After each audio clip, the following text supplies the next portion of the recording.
Hello friends, welcome back to my channel. আশা করছি তোমরা খুব ভালো আছো আর আমিও ভালো আছি। আজকে সন্ধ্যের দিকে মা এদিকে করে নিচ্ছিল ডিম টোস্ট। তার জন্যে পেঁয়াজ কুচি, লঙ্কা কুচি সব কুচিয়ে রেখেছিল। এদিকে ফ্রিজ থেকে বার করে নিয়েছি পাউরুটিগুলো। বিকাল দিকে বাজার গেছিলাম, তখন নিয়ে এসেছিলাম।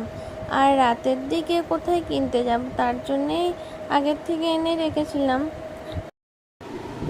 মা এদিকে ডিমটা ফাটিয়ে নিচ্ছে আর পেঁয়াজ কুচি, লঙ্কা কুচি এগুলো দিয়ে ভালো করে মিক্স করে দিয়ে দিল তেলের মধ্যে। আর দেখো তো কত সুন্দর লাগছে। ভালো করে ভেজে নেব, একটু টাইম নিয়ে করতে হবে, না হলে ডিমটা আবার ঠিকভাবে কুক হবে না। এইদিকে উল্টে পাল্টে নিয়েছি, ভালো রকম করে লাল লাল হয়ে গেছে। খেতে কিন্তু দারুণ লাগছিল আর দেখতেও কত সুন্দর হয়েছে। আমি এদিকে নিয়ে নিয়েছি আর সস তো নিতে ভুলে গেছিলাম। অর্ধেক খাওয়ার পরে ভাবলাম সসের কথা, তারপর সসটা নিয়েছি, এর সাথে বিট লবণ দিয়ে দারুণ লাগছিল। আজকের মতো ভিডিওটা এখানেই শেষ করছি। তোমাদের যদি ভালো লাগে অবশ্যই